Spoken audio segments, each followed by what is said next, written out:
नमस्ते दोस्तों, अगर आप लोग सिर्फ और सिर्फ दो डायग्राम अच्छे से समझ लेते हैं तो हाइट एंड डिस्टेंस का हर एक सवाल बड़ी आसानी से लगा सकते हैं। आज के क्लास में हम बहुत ही महत्वपूर्ण कॉन्सेप्ट आपको सिखाएंगे और दो डायग्राम ऐसा बताएंगे जिसकी सहायता से हर एक सवाल आपका बन जाएगा। वो दो डायग्राम सिर्फ आपको सीखना है, बाकी हर एक सवाल आप आसानी से बहुत कम समय के अंदर लगा पाएंगे। इसलिए ये वीडियो शुरू से अंत तक ज़रूर देखिएगा। अगर आपको कॉन्सेप्ट सीखना है इस चैप्टर में, अगर ये समझते हैं कि कहीं दिक्कत आ रहा है, उस दिक्कत को दूर करना चाहते हैं, तो ये वीडियो आपको पूरा देखना पड़ेगा। तो आइए क्लास को शुरू करते हैं हम लोग। पहले छोटा सा बस 3-4 मिनट का वो कॉन्सेप्ट है, वो कॉन्सेप्ट सीख लीजिए। इसके बाद हम लोग सवालों पे चलते हैं और बेहतरीन सवाल यहाँ पर करने वाले हैं जो कि प्रीवियस ईयर में पूछे जा चुके सवाल हैं। रेलवे में, एनटीपीसी में हो गया, ग्रुप डी में हो गया और सभी रेलवे के एग्ज़ाम्स में, है ना। तो कोई दिक्कत नहीं होगी, बहुत अच्छे तरीके से पूरा क्लास चलेगा, बस आपको क्लास में बने रहना है। देखिए दोस्तों, हाइट एंड डिस्टेंस के जो सवाल होते हैं उनमें राइट एंगल ट्रायंगल ही बनता है। ये राइट एंगल ट्रायंगल से रिलेटेड सवाल ही होते हैं। अब राइट एंगल ट्रायंगल में 2-3 सिचुएशन बनते हैं। यहाँ पर पहला सिचुएशन ये है, दूसरा सिचुएशन ये है और इन्हीं एंगल पर ही रिलेटेड सवाल आपको देखने को मिलेंगे, बाकी कोई और एंगल नहीं मिलता है। पहला एंगल 45 डिग्री, दूसरा 30 डिग्री और तीसरा 60 डिग्री। यही 3 एंगल हैं, इसके अलावा कोई और एंगल आपको देखने को नहीं मिलेगा। ठीक है, चलिए समझते हैं पहले इस वाले डायग्राम को देखते हैं, है ना। बड़े ध्यान से इस कॉन्सेप्ट को अगर आप समझ लेंगे तो कोई भी सवाल आपसे छूटेगा नहीं, हर एक सवाल अच्छे से बन जाएगा। ठीक है, अभी सवाल भी महत्वपूर्ण करवाएंगे हम आपको, है ना। तो बस देखते रहिए। देखिए दोस्तों, ये डायग्राम है हमारा, यहाँ पर बनेगा आपका 90 डिग्री, ये तो पता ही है। अब इसमें से अगर एक एंगल हमारा 45 डिग्री का है, कितने डिग्री का? 45 डिग्री का। तो ये बताइए, ये 90 है, ये 45 है, तो ये कितना होना चाहिए? ये भी 45 होना चाहिए, क्योंकि तीनों इंटरनल एंगल का सम कितना होता है? 180 डिग्री होता है एक ट्रायंगल के अंदर। तो ये 90 है, ये 45 है, तो ये भी 45 होना चाहिए। मतलब ये भी हमारा यहाँ पर 45 डिग्री हो जाएगा। ठीक है, अब ट्रायंगल की एक प्रॉपर्टी आप जानते हैं कि इक्वल एंगल के सामने की साइड्स इक्वल होती हैं। ये भी 45 है, ये भी 45 है, ये दोनों एंगल इक्वल हैं, तो इनके सामने के जो साइड्स होंगे वो इक्वल होंगे। अगर ये हमारा 1 यूनिट है तो इसके सामने का साइड भी 1 यूनिट ही होगा। और यहाँ पर और समझते जाइए। अब यहाँ पर हम लोग लगा सकते हैं पाइथागोरस। ये 1 यूनिट है, ये 1 यूनिट है, तो 90 के सामने वाला जो होगा ये कितना यूनिट हो जाएगा? √2 यूनिट हो जाएगा दोस्तों।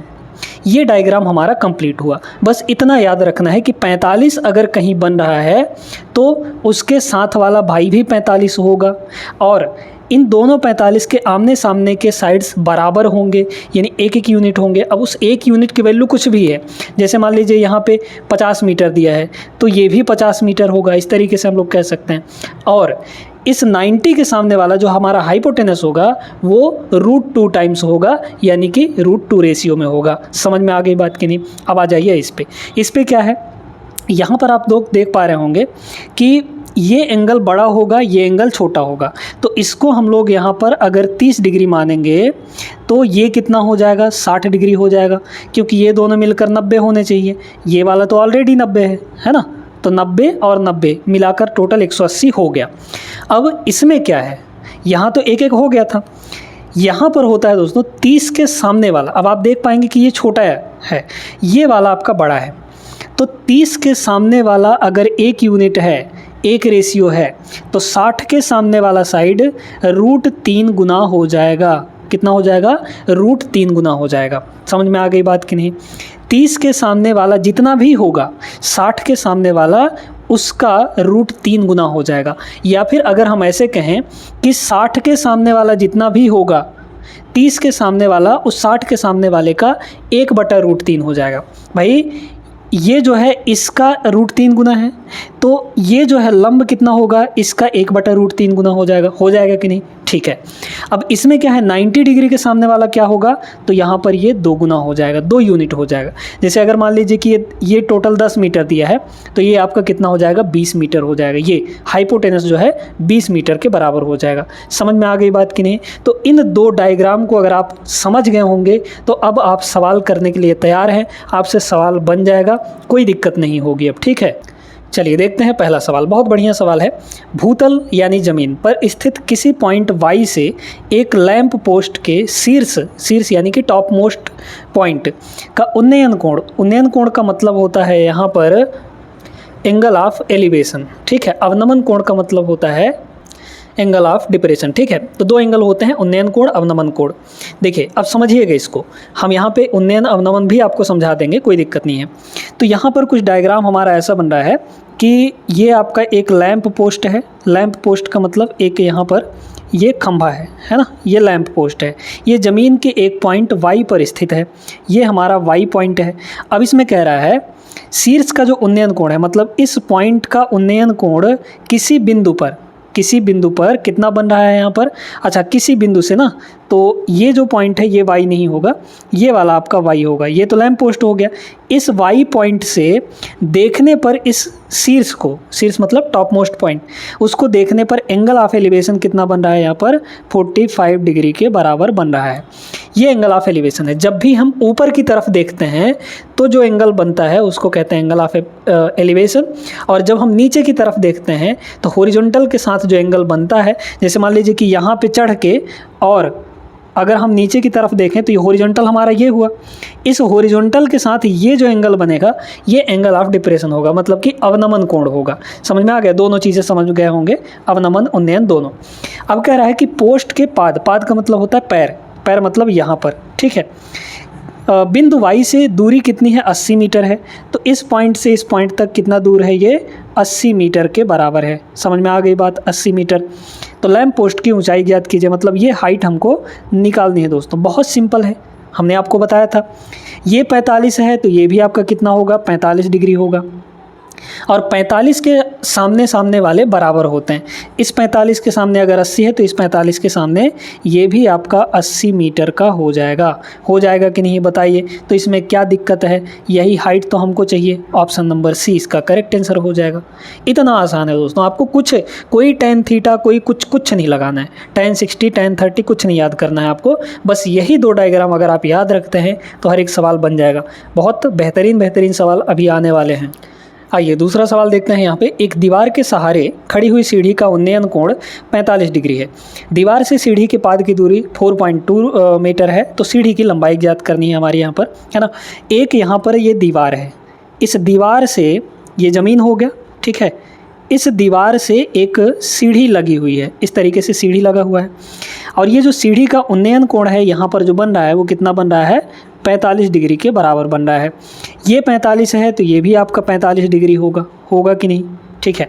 अब कह रहा है कि दीवार से सीढ़ी के पाद, सीढ़ी का पैर ये रहा, है ना, ये दीवार रहा, इसकी दूरी कितनी है, 4√2 मीटर है। 4√2 मीटर यहाँ पर ये वाला दूरी है। सीढ़ी की लंबाई निकालनी है, बताइए। 45 के सामने ये भी है, 45 के सामने ये भी है। तो हमने आपको बताया था कि 45 के सामने के वाले एक यूनिट होते हैं। तो 90 के सामने वाला कितना हो जाएगा, यानी हाइपोटेनस कितना हो जाएगा, √2 टाइम्स हो जाएगा कि नहीं। तो √2 टाइम्स ये हो गया। हमें इसी √2 टाइम्स की वैल्यू निकालनी, बताइए। एक गुना की वैल्यू कितनी है, 4√2। तो √2 टाइम्स की वैल्यू कितनी हो जाएगी, इसका √2 गुना कर दीजिए। तो सीधे हमारा आंसर आ गया। कितना आ जाएगा यहाँ पर देखिए, 4√2 का ये एक गुना की वैल्यू हो गई, हमें √2 की वैल्यू चाहिए तो √2 से मल्टीप्लाई कर दीजिए, आ गया हमारा आंसर। √2 मिलके 2 बन जाएगा और 2 का 4 से मल्टीप्लाई यानी कि 8 मीटर। तो सीढ़ी की लंबाई कितनी है दोस्तों, 8 मीटर है। ऑप्शन नंबर बी टिक कर दीजिए। बहुत अच्छे तरीके से आप लोग समझ गए होंगे इस टाइप के सवालों को करना। अभी आगे जो सवाल आएंगे उनमें 2-2 ट्रायंगल बनने वाले हैं। उन 2-2 ट्रायंगल में ही दिक्कत जाता है, उनको भी बहुत बेहतरीन बहुत आसान तरीके से आपको समझाएंगे। तीसरा सवाल ये रहा, 32√3 मीटर ऊंचे एक टावर के शीर्ष से एक इमारत के पाद का अवनमन कोण का मतलब क्या होता है, एंगल ऑफ डिप्रेशन। टावर से इमारत कितनी दूरी पर स्थित है। देखिए यहाँ पर ये एक टावर है, ठीक है, ये हमारा ज़मीन हो गया। फिर यहाँ पर इसकी जो हाइट दी गई वो कितनी दी गई है, 32√3, है ना। ये जो टावर की हाइट है वो कितनी है, 32√3 है।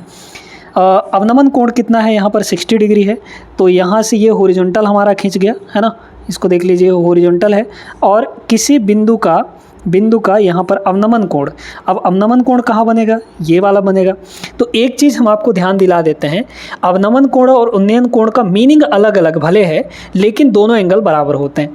ये अवनमन कोण है तो जितना अवनमन कोण होगा उतना ही हमारा उन्नयन कोण होगा, यानी कि ये हमारा 60 डिग्री होगा। होगा कि नहीं, बिल्कुल सही बात है। तो ये अगर 60 डिग्री है तो ये कितना हो जाएगा, 30 डिग्री हो जाएगा, तभी ना 60 और 30 मिलाकर 90 होंगे। तो ये आपका कितना हो गया दोस्तों, 30 डिग्री के बराबर। ये 30 नहीं है, ये वाला 30 है, अंदर वाला है ना। चलिए, टावर से इमारत कितनी दूरी पर स्थित है।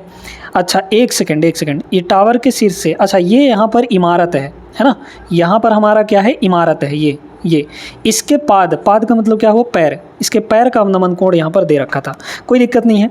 तो यहाँ से यहाँ तक डिस्टेंस हमको चाहिए, बताइए। 30 के सामने वाला 1 गुना, तो 60 के सामने वाला √3 गुना हो जाता है। तो ये बताइए, हमने आपको क्या बताया था कि 60 के सामने वाला जितना भी होगा 30 के सामने वाला उसका 1/√3 गुना हो जाएगा कि नहीं। या फिर ऐसे नहीं समझ पा रहे हैं तो समझिए इसको, देखिए ये आपका √3 गुना होगा। तो √3 गुना की वैल्यू है कितनी, √3 की वैल्यू यहाँ पर गिवन है कितने के बराबर, 32√3 के बराबर। किसके बराबर, 32√3 के बराबर। हमें क्या चाहिए, यहाँ से लेकर यहाँ तक, यानी 1 यूनिट की वैल्यू चाहिए। तो 1 की वैल्यू निकाल लीजिए, √3 उधर जाके डिवाइड हो जाएगा, तो √3 से √3 कटेगा, यानी कि सीधे 32 आ जाएगा। तो 32 मीटर इसका करेक्ट आंसर होगा, ऑप्शन नंबर ए। समझ में आया होगा, वीडियो लाइक करते हुए चलिएगा। अब यहाँ पर 2 ट्रायंगल वाले सवाल आएंगे। देखिए दोस्तों, चौथा सवाल ये रहा, 4 मीटर ऊंचे एक चबूतरे के ऊपरी तल से 50√3 मीटर दूर स्थित एक मीनार के शिखर का उन्नयन कोण मापा गया। यदि कितना दिया गया है, यदि मीनार 54 मीटर ऊंची है तो चबूतरे के ऊपरी तल से मीनार का उन्नयन कोण क्या होगा। बहुत बढ़िया सवाल है, ध्यान से समझते जाइएगा। 4 मीटर ऊंचे चबूतरे, तो चबूतरा यहाँ पर बना लेते हैं हम लोग, है ना। ये हमारा हो गया ज़मीन, यहाँ पर 4 मीटर ऊंचाई पर ये एक चबूतरा बना हुआ है ना। अब कह रहा है कि चबूतरे, फिर क्या कह रहा है कि चबूतरे के ऊपरी तल से 50√3 मीटर दूर स्थित एक मीनार। तो 50√3 मीटर, यहाँ पर ये चबूतरा है, ये आपका चबूतरा हो गया, यहाँ पर बना हुआ है, ठीक है। इससे कितना दूर, 50√3 मीटर दूर। तो यहाँ पर 50√3 मीटर दूर ले लिए, है ना। यहाँ से चबूतरे से और इसकी दूरी कितनी है, 50√3 मीटर के बराबर है, 50√3 मीटर, ठीक है। फिर उन्नयन कोण मापा गया, मीनार के शिखर का उन्नयन कोण मापा गया।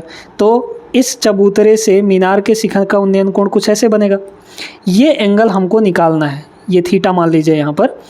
फिर कह रहा है यदि मीनार जो है वो 54 मीटर ऊंचा है, ठीक ना। 54 मीटर का मतलब क्या हुआ कि ये जो टोटल यहाँ से लेकर यहाँ तक है, ये टोटल आपका 54 है दोस्तों, है ना। कितना है, यहाँ पर 54 मीटर है। और ये जो चबूतरा है ये तो 4 मीटर का है। तो ये जब 4 है तो इधर ये भी 4 मीटर का होगा। जब नीचे वाला हिस्सा 4 मीटर का है और टोटल 54 मीटर का है, तो ऊपर वाला हिस्सा कितने का होगा, 50 मीटर का हो जाएगा कि नहीं।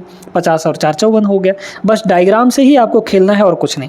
अब सुनते जाइएगा, यहाँ पर दोस्तों ध्यान से समझिए इसको। ये जो एंगल के सामने है ये 50 है, ठीक। और यहाँ से लेकर यहाँ तक ये आपका कितना है, 50√3, कितना है, 50√3 के बराबर है। आप एक चीज़ देख पा रहे हैं कि इसके सामने जो भी है उसका जस्ट √3 गुना इसके सामने है। तो हमने आपको बताया था कि 30 के सामने जो भी होता है 60 के सामने उसका √3 गुना हो ही जाता है। यानी कि ये एंगल हमारा कितना दिया गया है, 30 है, तो ये हमारा 60 हो जाएगा। कितना हो जाएगा, यहाँ पर 60 डिग्री हो जाएगा। तो यही एंगल तो हमको चाहिए था, पूछा गया है ना। चबूतरे के ऊपरी तल मतलब यहाँ से मीनार के शिखर का उन्नयन कोण मापा गया, तो उन्नयन कोण तो यही होगा। बस डायग्राम से ही हमने खेल लिया, 30 डिग्री इसका आंसर आ जाएगा, माने कि ऑप्शन नंबर बी होगा। समझ में आया सभी को, उम्मीद करते हैं अच्छे से क्लियर हो गया होगा, ठीक है। कोई दिक्कत नहीं है, बिना किसी परेशानी के। आगे चलते हैं हम लोग अगले प्रश्न पर। अगला सवाल बहुत ही तगड़ा सवाल है, 2022 में पूछा हुआ। भूतल पर स्थित किसी बिंदु से एक हवाई जहाज का उन्नयन कोण 45 डिग्री है, ठीक है भैया, समझ गए। क्षैतिज रूप से 12 सेकंड की उड़ान के बाद उन्नयन कोण बदलकर 30 डिग्री हो जाता है, ठीक है। यदि हवाई जहाज 2400 मीटर की ऊंचाई पर उड़ रहा है तो हवाई जहाज की चाल निकालनी है हमको। बहुत बढ़िया सवाल, बहुत तगड़ा सवाल, ठीक है। देखिए, भूतल पर स्थित ये ज़मीन है, ज़मीन यहाँ पर बना लीजिए, ये हमारा ज़मीन है, ठीक है। इस ज़मीन पर के कोई एक पॉइंट है, ये पॉइंट है। पहले बार जो एंगल मापा गया वो कितना है, 45 डिग्री है। तो यहाँ पर हमारा हवाई जहाज़ था, इस टाइम पे जो एंगल मापा गया वो कितना था, 45 डिग्री। ये कितना है आपका, 45 डिग्री है। ध्यान से देखते जाइएगा दोस्तों। फिर यहाँ पे बोला गया कि 12 सेकंड की उड़ान के बाद उन्नयन कोण बदलकर 30 डिग्री हो जाता है। मतलब हमारा हवाई जहाज़ इधर जा रहा होगा, इस डायरेक्शन में जा रहा होगा। इस डायरेक्शन में अगर आएगा तो एंगल बढ़ेगा, है ना। इस डायरेक्शन में जा रहा है तभी एंगल 45 से 30 हो रहा है। मतलब हमारा हवाई जहाज़ कहाँ पहुँच गया, इस पॉइंट पर पहुँच गया। तो उन्नयन कोण कितना बन गया, अब की बार बताइए, यहाँ से यहाँ तक कितना एंगल बन गया, ये वाला 30 डिग्री के बराबर बन गया, है ना। हमारा जो हाइट है, ये यहाँ से लेकर यहाँ तक, ये जो हाइट, ये हाइट और ये हाइट दोनों बराबर है ना, होंगे। कितना है, 2400 मीटर की ऊंचाई पर उड़ रहा है। तो हवाई जहाज़ की चाल निकालनी है हमको। यहाँ से यहाँ कितना दूर गया है, ये बताइए तो। यहाँ से यहाँ कितना दूर गया, कितने सेकंड में गया है, 12 सेकंड में गया है। हमको टाइम पता है, हमें बस डिस्टेंस चाहिए, यहाँ से लेकर यहाँ तक कितना दूर चला है वो। तो बस हमको ये टोटल वैल्यू पहले तो निकाल लेनी है, ये वाली, है ना। फिर यहाँ से यहाँ तक निकाल लेनी है और दोनों को माइनस कर देंगे तो ये वाली वैल्यू आ जाएगी कि नहीं। सुनते जाइए। अब किसी में भी आप देख लीजिए, यहाँ पर पहले इसको देखते हैं हम लोग, ये वाला, मतलब इस पॉइंट ए से और इस पॉइंट बी तक, है ना, और ये पॉइंट सी है हमारा। तो ए से बी तक देखते हैं, ए से बी तक कितना होगा बताइए। ये जो टोटल हाइट है वो तो 2400 है। तो ये 45 है, इस वाला 45 है, तो यहाँ भी कितना होगा, 45 डिग्री होगा, है ना। तो जब इस 45 के सामने 2400 है तो इस 45 के सामने यानी कि ए बी जो है ये भी आपका 2400 हो जाएगा। यानी कि ए बी हमारा कितना हो गया, 2400 मीटर के बराबर हो गया। ठीक है, 2400 मीटर के बराबर हो गया। आ जाइए अब इस वाले ट्रायंगल पे देखते हैं, बड़े वाले ट्रायंगल में, है ना। छोटे वाले ट्रायंगल का हमारा काम हो चुका है। देखिए 30 के सामने हमारा कितना है, यहाँ पर 2400 है। ये वाला कितना है, 2400 है ना। तो ये आपका टोटल, ये चूँकि आपका कितना होगा, 60 डिग्री होगा। ये 30 है तो ये 60 होगा। तो 60 के सामने क्या है हमारा टोटल, यहाँ से लेकर ए सी तक, ए से लेकर सी तक। तो 60 के सामने कितना हो जाता है, √3 गुना हो जाता है। जो भी 30 के सामने रहेगा 60 के सामने उसका √3 गुना हो जाएगा। यानी कि हम कह सकते हैं कि ए से लेकर सी तक जो होगा, 30 के सामने कितना है, 2400, इसका कितना गुना हो जाएगा, √3 गुना हो जाएगा। बस हमारा आ गया। तो बताइए बी सी कितना होगा, बी से लेकर सी तक, यानी कि डिस्टेंस। तो ए सी में से ए बी घटा देंगे तो मतलब हमारा बी सी यहाँ पर आ जाएगा। बताइए इसमें से इसको घटाइए तो 2400 तो पहले कॉमन आ जाएगा, तो हमारा आ गया 2400, है ना। और रूट में क्या होगा, √3 - 1 हो जाएगा। तो ये हो गया √3 माइनस यहाँ पर 1। अब समझते हैं इसको, देखते जाइए। यहाँ पर डिस्टेंस आ गया, यहाँ से लेकर यहाँ तक चला है, मतलब यहाँ से लेकर यहाँ तक डिस्टेंस। तो डिस्टेंस हमको स्पीड निकालनी था। स्पीड इक्वल टू क्या होता है, डिस्टेंस अपॉन टाइम हो जाता है। डिस्टेंस ये मीटर में दिया गया है, तो कितने मीटर है डिस्टेंस, 2400 और ब्रैकेट में √3 - 1, है ना। ये चीज़ है, डिवाइड बाई, ये तो डिस्टेंस हो गया, divide by time. Distance upon time होता है स्पीड के बराबर। टाइम कितना है, 12 सेकंड, तो ये हो गया 12। ये मीटर में था, ये सेकंड में, तो मीटर पर सेकंड आ गया। अब मीटर पर सेकंड में हमको थोड़ी पूछा है, हमें तो पूछा है किलोमीटर पर आवर में। तो मीटर पर सेकंड से किलोमीटर पर आवर में चेंज करने के लिए हम लोग क्या करते हैं, हम लोग करते हैं यहाँ पे 18/5 से मल्टीप्लाई। ये चीज़ें आपको सिखाई गई होंगी टाइम एंड डिस्टेंस वाले चैप्टर में, है ना। तो ये हो गया, ये बदल गया हमारा किलोमीटर पर आवर में। काट लीजिए, 6 से कटेगा, 6 × 3 = 18 और 6 × 2 = 12। 5 और 2 मिलाकर 10 हो जाएगा, 10 से 1 0 कट जाएगा। तो हमारा कितना आ गया, 240 को यहाँ गुणा करेंगे तो 24 × 72, यानी कि 720, और ब्रैकेट में यहाँ पर हो जाएगा √3 - 1। देखिए कितना आसान तरीके से हमने इसको बताया, कोई झंझट नहीं है, कोई tan थीटा नहीं लगाना, कोई tan 60 याद नहीं रखना, कुछ नहीं याद रखना। बस ये चीज़ें समझ लीजिए। 2 ही डायग्राम आपको बताए हैं और उसी 2 डायग्राम से आपके सारे सवाल बन जाएंगे। ठीक है, मतलब ऑप्शन नंबर यहाँ पर बी आपका करेक्ट आंसर हो जाएगा। अगला सवाल ये रहा दोस्तों। ये क्लास थोड़ा सा लंबा हो जाएगा क्योंकि इसमें एक एक प्रश्न आपको डिटेल से समझा रहे हैं और बहुत सारे प्रश्न लेकर आए हैं, तो थोड़ा सा लंबा हो जाएगा, एडजस्ट कर लीजिएगा, है ना। नहीं तो आप स्पीड बढ़ा के भी देख सकते हैं। 1.5 मीटर लंबा एक लड़का एक 4 मीटर ऊंचे प्रकाश स्तंभ से 3 मीटर की दूरी पर खड़ा है। ठीक है, यहाँ पर दोस्तों सबसे पहले बनाइए ज़मीन। ये हो गया हमारा ज़मीन। जो यहाँ पर प्रकाश स्तंभ का मतलब है लाइट स्टैंड यानी खंभा कह लीजिए, ठीक है। तो यहाँ पर ये हमारा 4 मीटर का, यहाँ पर 4 मीटर ऊंचा हमारा खंभा है। इससे 3 मीटर की दूरी पर एक लड़का खड़ा हुआ है, यहाँ पर खड़ा हुआ है लड़का, है ना। और इस लड़के की हाइट कितनी है 1.5, तो ये हो गया 1 यहाँ पर 5, और ये टोटल कितना है आपका 4 मीटर के बराबर है। अब ये बताइए, यहाँ पर पूछा क्या गया है, प्रकाश स्तंभ के शीर्ष से आने वाला प्रकाश की वजह से उसकी छाया बनती है, लड़के की छाया की लंबाई निकालनी है हमको। ये ज़बरदस्त सवाल है दोस्तों, है ना। देखिए यहाँ पर ये कह रहा है, इसको थोड़ा मिटाते हैं और इसको थोड़ा यहाँ पे बना लेते हैं कि मान लीजिए कि हमारा लड़का यहाँ पे खड़ा हुआ है, ठीक है। अब यहाँ पर लगी हुई है लाइट, ये जब लाइट जाएगी तो ये लड़के का मुंडी है ना, ये लड़के की मुंडी है। तो यहाँ से जब ये छाया ये जब प्रकाश पड़ेगी इसकी मुंडी पर, तो इसका जो छाया है वो कहाँ बनेगा, कुछ इधर बनेगा, यहाँ पर बनेगा। मतलब ये है हमारा लड़के का छाया, इतना है ना। ये जो है ये छाया यहाँ पर बनेगी ज़मीन पर, छाया तो ज़मीन पर ही बनेगी। तो ये लड़का है, इसकी छाया ये हो गई, ठीक है। ये है 1.5 मीटर। अब देखते जाइएगा ये एंगल कितना होगा, ये हमको सबसे पहले पता चल जाएगा यहाँ पर, है ना। देखिए यहाँ पर एंगल निकालने की ज़रूरत नहीं है, ऐसे भी बन जाएगा। यहाँ पे समरूपता लग रहा है, मतलब कि समान रूप से जो ट्रायंगल्स दिख रहे हैं, एक ट्रायंगल ये है, ये भी एक राइट एंगल ट्रायंगल है, ये भी एक राइट एंगल ट्रायंगल है, जिसका एक एंगल यहाँ पर कॉमन है ना। तो समरूपता यहाँ पर दिख रहा है, समरूपता हम लोग लगा लेंगे। ये 1.5 है, ये कितना है 1.5 है, और यहाँ से लेकर यहाँ तक ये 3 मीटर है ना। इस प्रकाश स्तंभ से 3 मीटर की दूरी पर खड़ा है, तो ये बता रहा है, तो ये आपका 3 मीटर हो गया। ये इसको हम लोग मान लेते हैं x, ये जो छाया बन रहा है ये x है।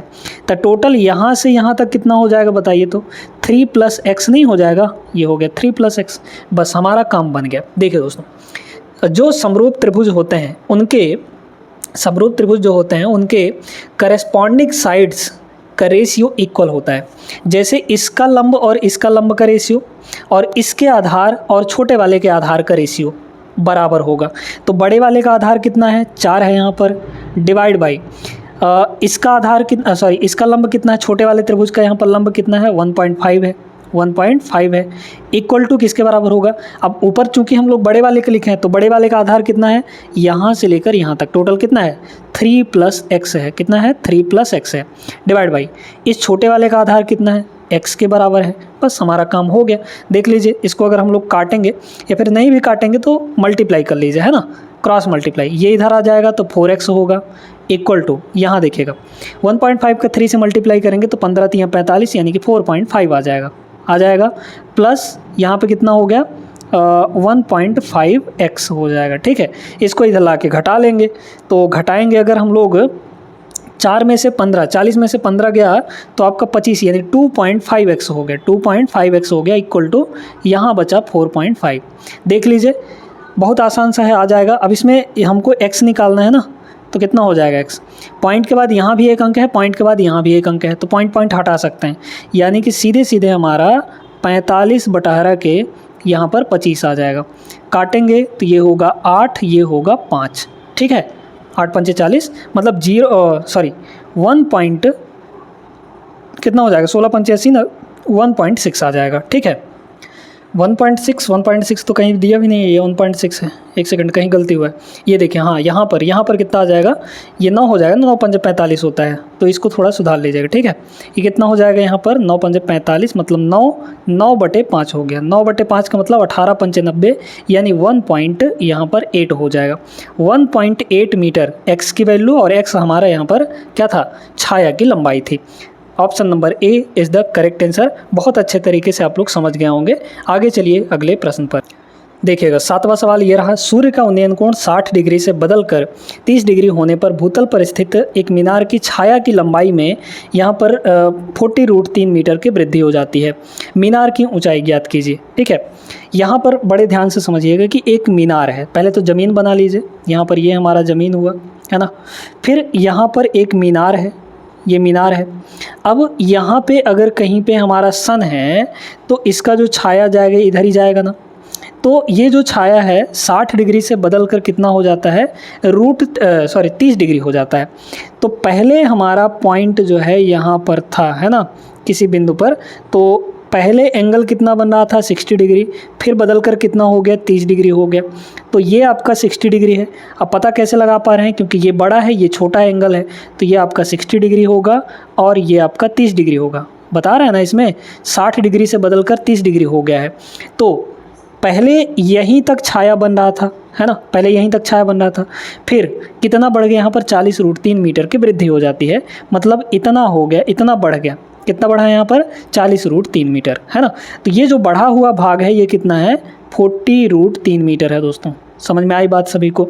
चलिए, मीनार की ऊंचाई निकालनी है हमको, यानी ये हाइट पता करना है यहाँ पर। बताइए कितना होगा, सुनते जाइए, बहुत अच्छा है।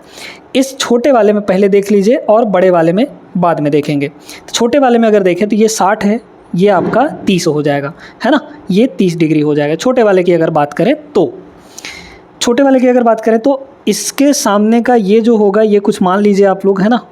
तो यहाँ पर पहले इसको यहाँ पर x मान लेते हैं। चलिए, ये हमारा x हो जाएगा।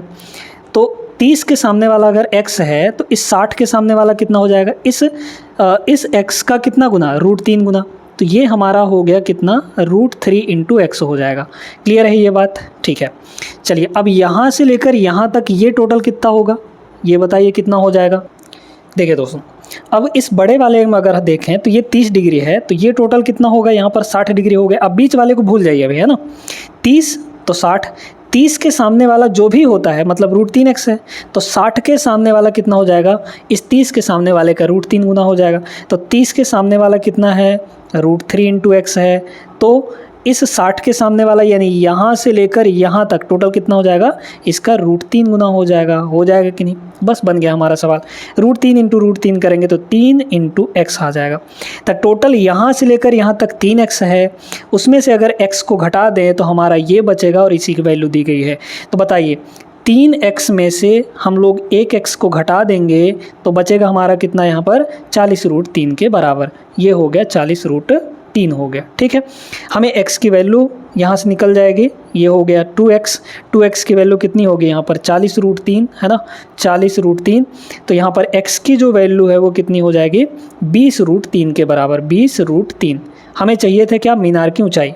मीनार की ऊंचाई कितनी आई है, √3x आया है, तो √3x की वैल्यू, मतलब √3 इधर तो √3 इधर भी। √3 से √3 मल्टीप्लाई होगा तो 3 बनेगा, 3 × 20 यानी कि 60 metre is the correct answer. माने कि ऑप्शन नंबर बी होगा सही जवाब। समझ में आई बात। वीडियो लाइक करिए इसी बात पे और अगले सवाल पर चलिए। 8वां सवाल ये देखिए दोस्तों, बहुत बढ़िया सवाल है। दो मीनारों के बीच की क्षैतिज दूरी 40√3 मीटर है। पहली मीनार की चोटी का अवनमन कोण दूसरी मीनार के शीर्ष से देखने पर यहाँ पर 30 डिग्री है। दूसरी मीनार की ऊंचाई 130 मीटर है, तो पहले मीनार की ऊंचाई कितनी होगी। बहुत अच्छा सवाल, ठीक है। यहाँ पर ये बोला जा रहा है कि दो मीनारों के बीच की दूरी इतनी। पहली मीनार की चोटी का अवनमन कोण दूसरी मीनार के शीर्ष से देखने पर 30 डिग्री है, ठीक है। दूसरी मीनार के शीर्ष से देखने पर अवनमन कोण कितना बन रहा है, 30 डिग्री बन रहा है, ठीक ना। तो जो हमारा सिचुएशन बन रहा है कुछ इस तरीके से, पहले तो यहाँ पर ये ज़मीन है, ये हमारा ज़मीन है। अब दूसरी मीनार के शीर्ष से देखा जा रहा है और पहली मीनार का अवनमन कोण बोला गया है, तो मतलब दूसरी मीनार के शीर्ष से देखेंगे तो नीचे देखेंगे पहली को, तभी ना अवनमन कोण बन पाएगा, है ना। दूसरी मीनार के शीर्ष से देख रहे हैं, यानी कि हम दूसरे मीनार के शीर्ष पर चढ़े हैं, तो हमको नीचे देखना पड़ेगा, यानी कि जो दूसरा मीनार है वो बड़ा है जिस पर चढ़ के देखा जा रहा है। तो ये हमारा हो गया दूसरा मीनार, ठीक है। इसी के पास में एक छोटा सा मीनार है, ये वाला हो गया। तो यहाँ पर जो एंगल बन रहा है अवनमन कोण, अब अवनमन कोण कैसे बनेगा, यहाँ पर देख लीजिए कुछ इस तरीके से, यही ना होता है अवनमन कोण, ये वाला एंगल। तो ये वाला जो एंगल है इसको भी हम लोग यहाँ से ऐसे मिला देते हैं, है ना। चलिए देखिए, ये जो एंगल है ये आपका 30 डिग्री के बराबर है, अवनमन कोण जिसको हम लोग कहते हैं, यानी एंगल ऑफ डिप्रेशन। ये जो दूरी दी गई है ये कितना है, 40√3 के बराबर है। ये आपका 30 डिग्री है, तो बताइए ये भी 30 डिग्री होगा कि नहीं होगा। अवनमन दोनों बराबर होते हैं, तो यहाँ से ये 30 डिग्री हो गया। वैसे भी अल्टरनेट एंगल का कॉन्सेप्ट पढ़े होंगे, जानते होंगे। ये जेड बन रहा है तो ये दोनों कोने वाले एंगल बराबर होते हैं।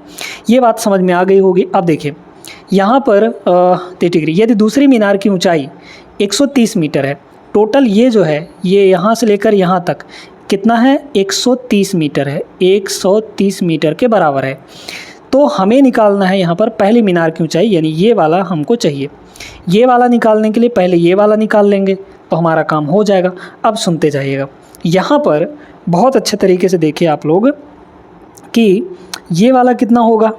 इसको हम लोग अगर निकाल लें तो इसको हम लोग x मान लेंगे तो ये वाला भी x हो जाएगा, है ना। सारी चीज़ें समझते जाइएगा बस। और एक चीज़, अगर यहाँ से लेकर यहाँ तक ये 40√3 है तो ये वाला भी आपका कितना होगा, 40√3 हो जाएगा, 40√3 हो जाएगा। तो 30 के साथ ये कितना होगा, ये कितना होगा बताइए। 30 के सामने कुछ होगा यहाँ पर, तो ये आपका 60 होगा, है ना, ये 60 होगा। 60 के सामने 40√3 है तो 30 के सामने कितना हो जाएगा, जो 60 के सामने होगा उसका डिवाइड बाई √3 हो जाएगा। तो यहाँ पर ये जो है ये कितना आ जाएगा, 40√3 इसका कितना √3 डिवाइड में हो जाएगा, है ना।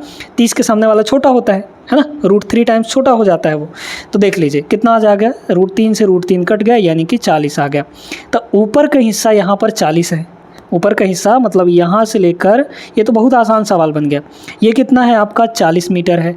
टोटल 130 है, 130 में 40 घटा देंगे तो ये निचला हिस्सा कितना बच जाएगा, 90 बच जाएगा कि नहीं। तो जितना यहाँ x 90 आया है तो इधर भी 90 होगा, मतलब x की वैल्यू 90 मीटर हो जाएगी। ये जो दूसरे मीनार की ऊंचाई है ये 90 मीटर होगा। ऑप्शन नंबर बी इसका करेक्ट आंसर होगा। दोस्तों अगर आप लोग सवाल में डायग्राम अच्छे से बना लेते हैं समझकर तो इन सवालों में कोई दिक्कत नहीं होगा। बाकी हम आपको ऐसा तरीका बता दिए हैं कि आप सिर्फ डायग्राम में सॉल्व करके आंसर निकाल सकते हैं, आपको अलग से कुछ लिखने पढ़ने की ज़रूरत नहीं पड़ेगी, है ना। तो ये खूबसूरती है इन दो कॉन्सेप्ट की, इन दो कॉन्सेप्ट से सारे सवाल आपके बन जाएंगे।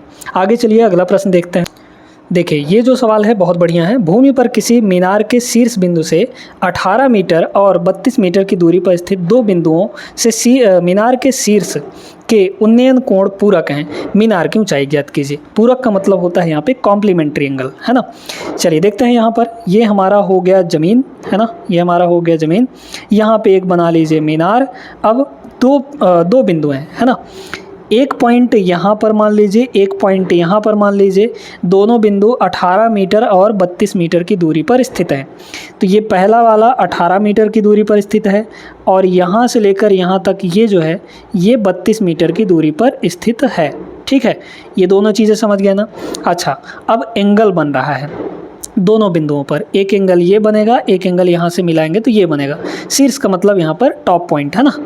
तो ये जो एंगल दोनों हैं ये एक दूसरे के कम्प्लीमेंट्री एंगल है, यानी कि पूरक कोण है। पूरक कोण समझते हैं ना। पूरक कोण कौन होते हैं, जिनका सम 90 डिग्री के बराबर होता है। तो अगर इसको हम लोग थीटा मान लें तो ये कितना होगा, 90 माइनस थीटा हो जाएगा, क्योंकि दोनों का सम हमारे पास कितना होना चाहिए, 90 के बराबर। तो 90 माइनस थीटा हो गया। ये समझ में आ गई बात कि नहीं। 90 माइनस थीटा और थीटा दोनों पूरक कोण होंगे। जैसे 30 और 60 ये दोनों पूरक होते हैं, 45 दोनों पूरक होते हैं, 20 और 70 दोनों पूरक होते हैं, क्योंकि उनका सम 90 डिग्री के बराबर है। ठीक है, मीनार की ऊंचाई निकालनी हमको, ये वाला चाहिए, यानी कि ये हाइट चाहिए हमको। तो यहाँ पर निकाल लीजिए। अब तो कुछ कर नहीं पाएंगे हम लोग यहाँ पर। चलिए लगाते हैं। पहले हम लोग यहाँ पर इस छोटे वाले ट्रायंगल को देखते हैं, है ना। छोटे वाले ट्रायंगल में अगर हम लोग 10 एंगल जो भी लगाएं तो कितना होगा बताइए। यहाँ पर हो जाएगा 10 कितना एंगल दिया है, 90 माइनस थीटा, है ना। तो 10 90 माइनस थीटा ये किसके बराबर होगा यहाँ पर, लंब बटे कर्ण, लंब बटे आधार, यानी कि परपेंडिकुलर बाय हाइपोटेनस। ये है h और हाइपोटेनस यहाँ से लेकर यहाँ तक कितना है, 18 है।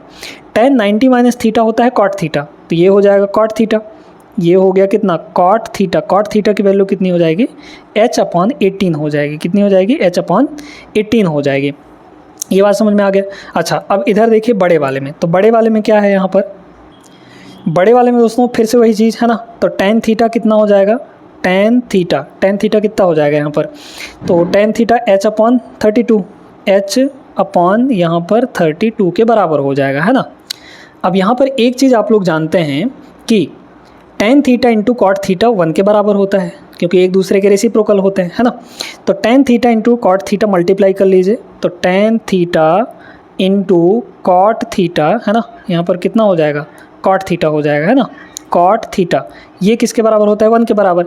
और tan थीटा दिया कितना है, h/32, ये आया है, इंटू कॉट थीटा कितना है, h/18 के बराबर। इसकी वैल्यू कितनी होगी, 1 के बराबर। तो यहाँ से हमारा h आ जाएगा सीधे सीधे, h इंटू एच, ये हो गया h स्क्वायर, इसकी वैल्यू 32 इंटू 18, तो 32 उधर चला जाएगा, यानी कि यहाँ पर इसको ऐसे लिखे ना, 32 को हम लोग लिख सकते हैं 16 गुणे 2, है ना, और इस 18 को लिख सकते हैं 2 गुणे 9 लिख सकते हैं, क्योंकि हमको रूट निकालना था। तो h की वैल्यू यहाँ से कितनी आ गई, अंडर रूट, ये अंडर रूट लग जाएगा। तो अंडर रूट लगाएंगे हम लोग अगर, तो यहाँ होगा 16 मल्टीप्लाई ये 2 दूना 4 हो गया, और ये हो गया 9। तो 16 का वर्गमूल होगा 4, 4 का वर्गमूल होगा 2, और 9 का वर्गमूल हो जाएगा 3। निकाल लेंगे हम लोग, 4 दूना 8, 3 24। ये आ गया हमारा आंसर यहाँ पर 24 मीटर के बराबर। तो 24 जो है इसका करेक्ट आंसर हो जाएगा। कहाँ पे है, ऑप्शन नंबर डी में। समझ में आया हो, वीडियो तुरंत लाइक कर दीजिए दोस्तों, इतनी मेहनत आप लोग के लिए कर रहे हैं तो एक लाइक तो बनता है ना। तो आज की क्लास में दोस्तों बस इतना ही। वीडियो थोड़ा लंबा हो गया है, इसलिए हम यहीं पे रोक रहे हैं। बाकी के जो सवाल बचे हुए हैं वो हम लोग आपको अगले क्लास में करवा देंगे, ठीक है ना। कोई दिक्कत नहीं है, अच्छे से आप लोग समझ गए होंगे। ये क्लास भी आपको पसंद आया होगा, बेहतरीन कॉन्सेप्ट सिखाए गए हैं आपको। वीडियो अगर अच्छी लगी हो तो लाइक कर दीजिए, और चैनल को सब्सक्राइब करना बिल्कुल नहीं भूलना है। मिलते हैं अगले क्लास में, तब तक के लिए जय हिंद।